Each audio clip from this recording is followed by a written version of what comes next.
Hey guys, Professor Bill, Comic Book University, and Bring On the Bad Guys Abomination. It's an issue number one, but not really. This follows up the Green Goblin one, Bring On the Bad Guys Green Goblin, which follows up the Bring On the Bad Guys Doctor Doom. This was just as good as them. I'm going to argue this was probably in many ways better, hold on, than the Green Goblin one. Why? Because Abomination actually mattered in this one. I want to see more Abomination comic books at this point, my peeps, because this was so damn good. He mattered like a bad guy and actually meant something. Can they do one of these for Juggernaut and Sabretooth also? Try and bring those guys back up to maybe one for Rhino, right? Make them into. Anyway, oh, this was so good.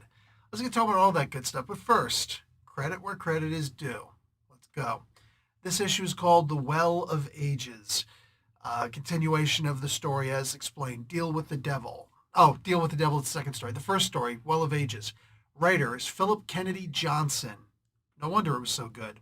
Sergio Davila is the penciler. The inks done by Ore Jimenez. Colors, Arif Priento. And letters, VC's Travis Lanham. Bunch of variant covers out there. And then there is Deal with the Devil. Writer, Mark Guggenheim.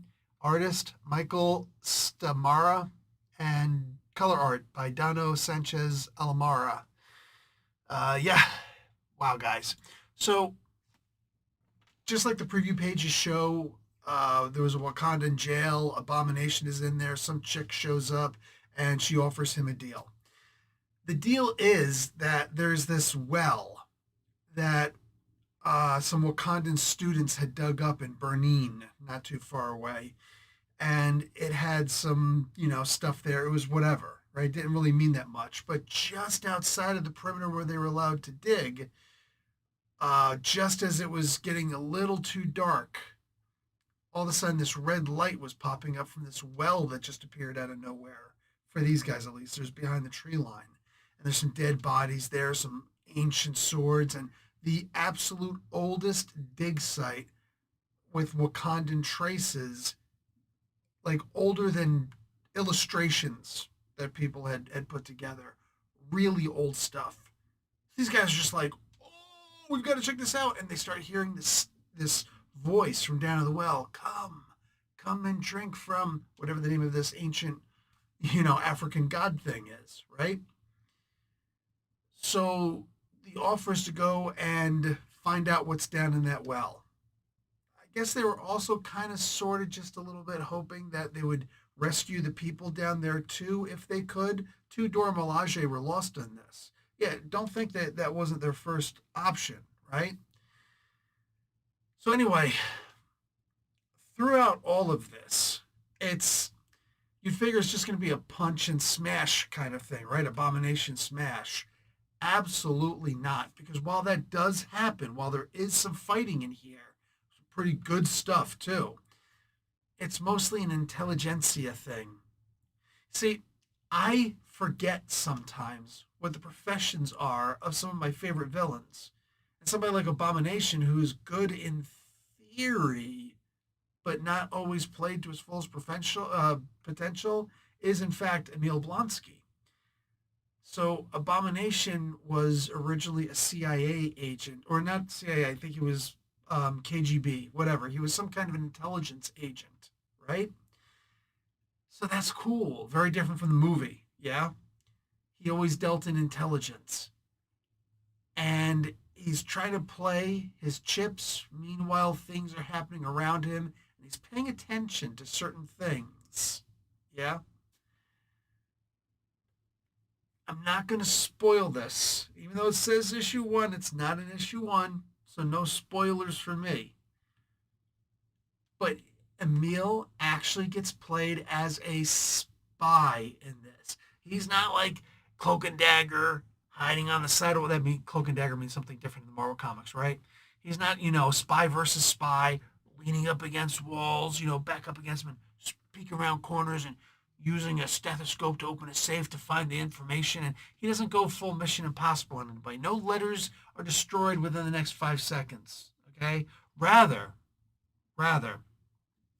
It's the idea that he's not the big dumb oaf that we usually see him as.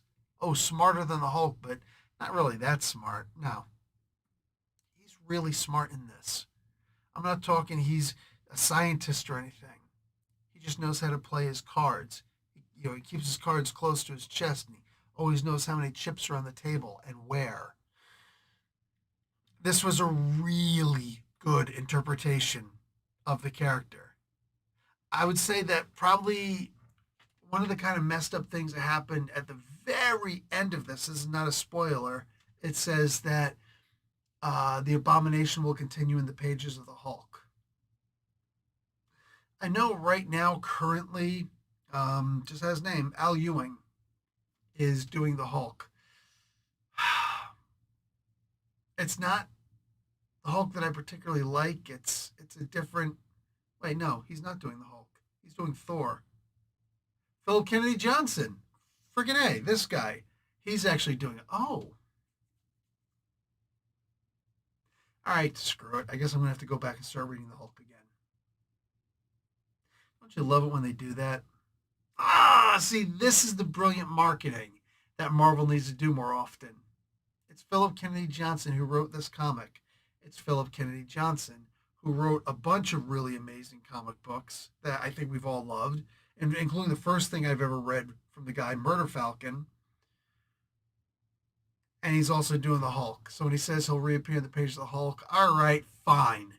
If this is the way you're going to play, then you frickin' won me. This son of a gun. Is there an issue of the Hulk coming out this month? Because I was thinking I'm only going to have 2 comics to read this week. But if another issue of the Hulk came out this week, then I'm going to have to read that also. I'm going to have to jump back on it. I actually did already last week, right? That's how good this comic was. That's how good this interpretation of Emil is in this comic. He's not just this big, gigantic, invincible-esque brute. He's also really smart, sneaky smart. Oh, you got me, Marvel, you big rat bastards, you. You got me. You got me to jump on another comic book. I'll bet you that was your goal the entire time, wasn't it? Guys, absolutely buy this comic book. The cover alone is worth it. These are actually the kind of cover, you know how, for crying out loud, Alex Ross, who's got this huge, awesome thing in this truck in San Diego Comic-Con right now. Alex Ross does these beautiful pictures of like the Abomination and all the bad guys because he did the good guys. He does them for DC also, good and bad guys. He did these incredible pictures, and this is very similar to it. Just the covers alone are worth getting because of how beautiful they are. And you just see like the hand or the power or both of the person that, this guy is the main enemy of. I love this. All right, guys, grab the comic book. You're going to enjoy it because I know I sure as heck did. Also, like the video and watch an ad. Professor Bell Comic Book University. Class dismissed.